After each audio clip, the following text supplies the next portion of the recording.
Hey there, makers. Today we are going to read a story called The World is Not a Rectangle, which is a portrait of an architect named Zaha Hadid.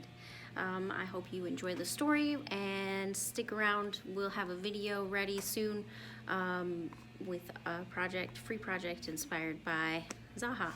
Here we go. This book was written and illustrated by Jeanette Winter and is published by Beach Lane Books. If you look in the comment section of the video, I'll have a link where you can buy your own copy. In Iraq, rivers flow through green marshes. Wind swoops across sand dunes and through ancient cities.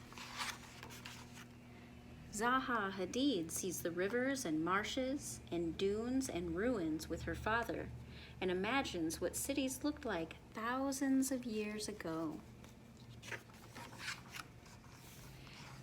In Baghdad, where Zaha lives with her family, she dreams of designing her own cities. Zaha looks long and hard at patterns in her Persian carpet and sees how the shapes and colors flow into each other, like the dunes and rivers and marshes. Zaha has ideas. She designs clothes for herself.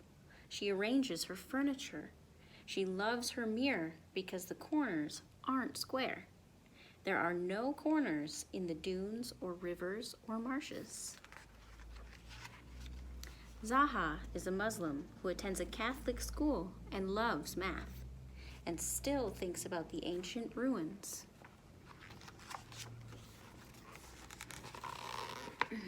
She leaves home to learn more about cities and how to build them. She has ideas. In London, Zaha studies to be an architect. She fills notebooks with plans and designs. She makes paintings of the cities she sees in her mind. Zaha graduates with honors, rents a room in an old school building, and opens her own office, Studio 9. A few friends join her. They all work hard, night and day, making drawings and plans. We never slept, she said. Zaha's designs don't look like other designs. Her buildings swoosh and zoom and flow and fly. The world is not a rectangle. No one wants to build her unusual designs. They say they can't be built, but Zaha knows they can. So she enters a competition and another competition, hoping to win, hoping someone will be brave enough to build them. Finally, one of Zaha's designs is chosen. The architect judges think her plan is best. But the city committee doesn't like it and won't build it. She's an Arab, they say. This can't be built. Impossible. She's a woman. They hold another competition. Her design wins again, and they still refuse. Hadid means iron in Arabic, and Zaha is strong as iron. She keeps on working, one plan after another. I made a conscious decision not to stop, she says. Zaha remembers the grasses in the marshes swaying and sees tall buildings dancing like grass. Zaha remembers the wind in the dunes and feels it blowing over and around and through her desert buildings. Zaha looks at shells and cradles her stadium like an ocean. Zaha looks at stones in a stream and builds an opera house like the pebbles in the water. Inside the opera house, a singer is the pearl in the oyster shell. Zaha looks up at stars and galaxies and sees swirling buildings. Zaha looks at waves and sees a bridge that moves with the water. Zaha looks at the Alps and builds a museum inside a mountain peak with windows to see the sky and valleys. Zaha's ski jump reaches to the sky like the mountains. Zaha thinks of the jungle and ancient wood temples and builds a wooden building to remember a faraway war.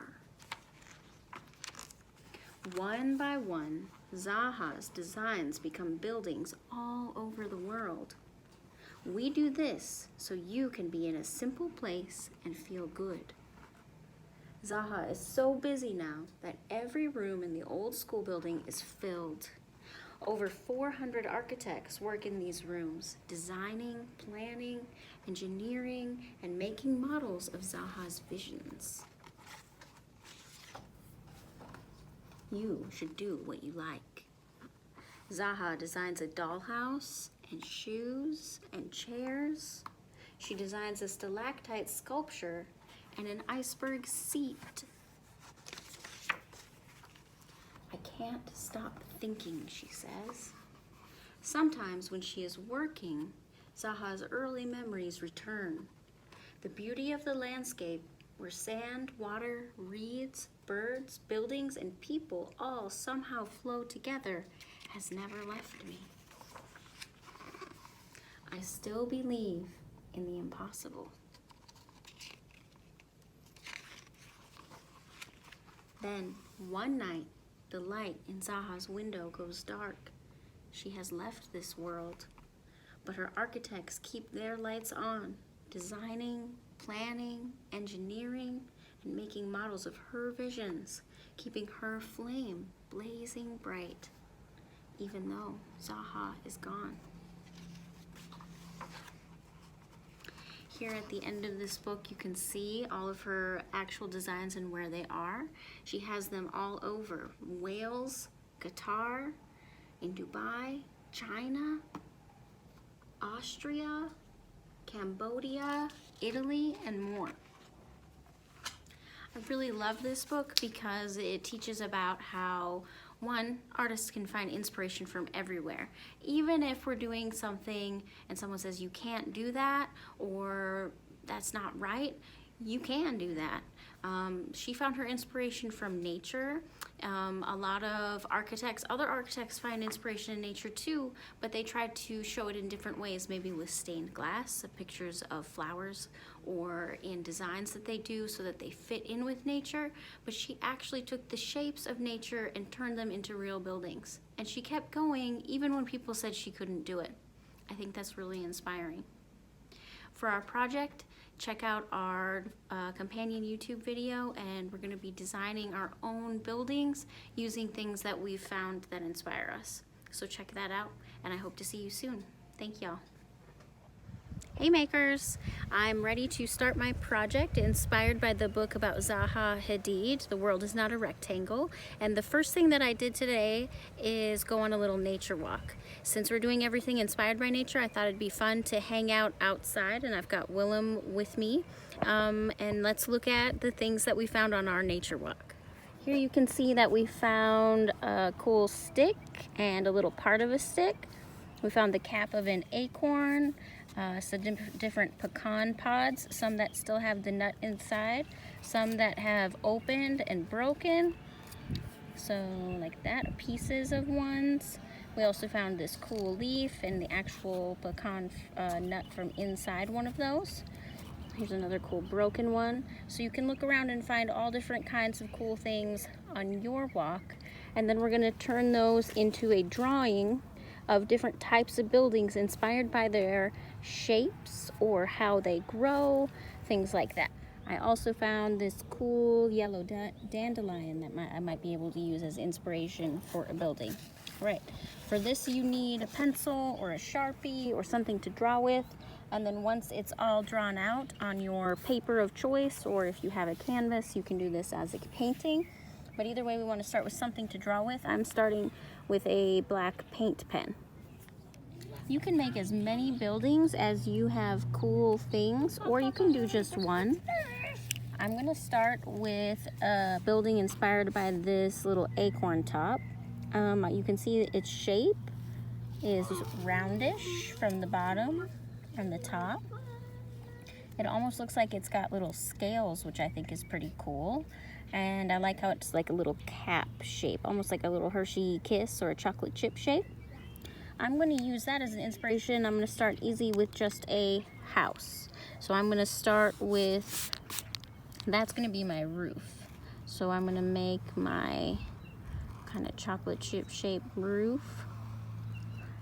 And because this isn't perfect, it's okay if my drawing's not perfect.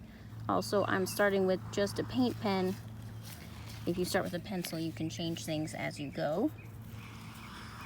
I'm going to do that. And then my building is going to be kind of roundish, almost like an acorn. So it's going to be a round building. I'm showing that it's round by giving it a curved bottom instead of a flat bottom like a rectangle. And then I might give it some scaly shingles.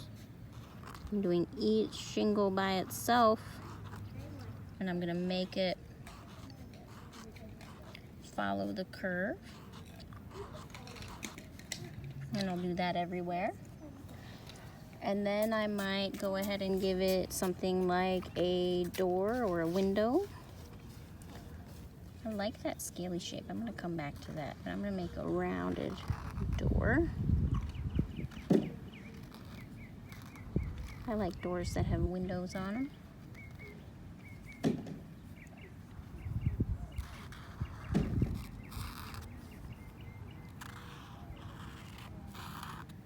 Okay. And then I'm just going to keep adding details. And keep going.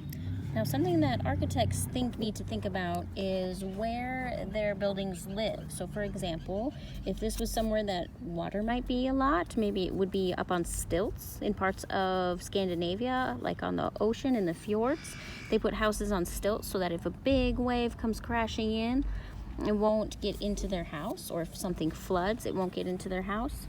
I feel like an acorn house might live in the forest. I also think that acorns grow together in trees, so maybe this isn't just a single house standing all by itself. Maybe there's a cluster of them. So I might put one, maybe the neighbor's house is kind of over here, real tiny.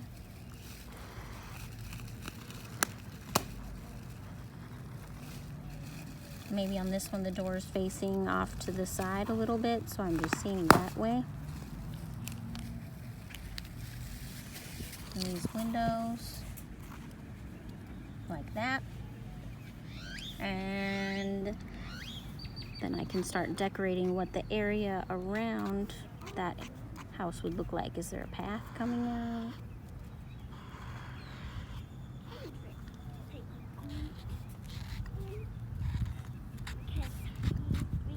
I'm just going to start decorating everywhere on my paper to really kind of fill in not just the building but its surroundings. Also in my drawing, I want to show what my house is made of. So I've decided that even though this is an acorn house and an acorn bottom shape is really smooth, this needs to be made out of something. So is it made out of mud? Is it made out of brick? Is it made out of wood or stone? I'm going to make mine out of wood. So I'm going to go in and start adding some kind of planks, which almost looks like long brick. You can make them go vertically too. And again, what you draw is going to be based off of the kinds of cool things you find in your backyard or on a nature walk. So I'm going to get all that detail put in too. Okay, so I've got my details put all in this house, and I'm going to keep working on its background.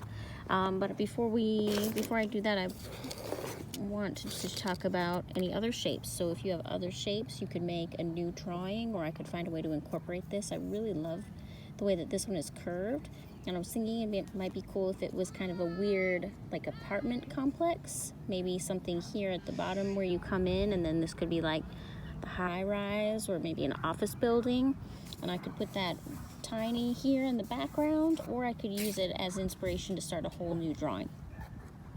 But that's it. That's what we're going to do, is go for a nature walk, find some super cool things. How could I make this flower be a building? How would that inspire me? What about a really tall stick? What could that be? Could it go this way or this way? Or sticks often come in a bundle, right? So could I use a bundle of sticks as an inspiration? What about a leaf? Am I inspired by the way they grow in clusters, or am I inspired just by this shape that it makes? What about the way it rests on the table? It's almost like a little tent, right? You can make a leaf tent. That would be cool. So play around with it. Once you finish your drawings, please feel free to color them in. I finished my little acorn cap inspired mini village, and I used watercolor paints to color everything in. If you don't have watercolor paints, you can do this just in pencil or marker, whatever you have on hand at home. And then I actually went ahead and made this little building inspired by this piece of stick that I liked so much. This one is a little beach condo. You can see the beach over here, and these are all the little apartments you can stay in while you go visit the beach. You can see that to add, if you just look at it just like this, right away you might think it's just a teeny tiny building because it's inspired by a teeny tiny object. But if you look closely, you can see that I put some teeny tiny people in there so that you can really imagine how big this building must be. Look at how this is like a giant archway that you have to walk inside, and then I imagine there's a little lobby in here, and then you can go, maybe there's other things in this part of the building, and then there's the actual like little apartments lining up, with one apartment here having like a special balcony that looks out towards the ocean. So take a look, see what you can find on your nature walk. Make cool buildings inspired by what you find, and then draw them out. Take your time, color them, and if you want to, you can email me pictures of what you make, or have moms and dads do that, or you can send me messages on Facebook or Instagram, or post pictures so that I can see them. You can tag me at Miss Megan's Maker. I hope you have fun, makers, and I hope you enjoyed the book. Again, link is in the comments section or the description of this video, so that if you want that book for your own library, you can find it. Thanks, y'all.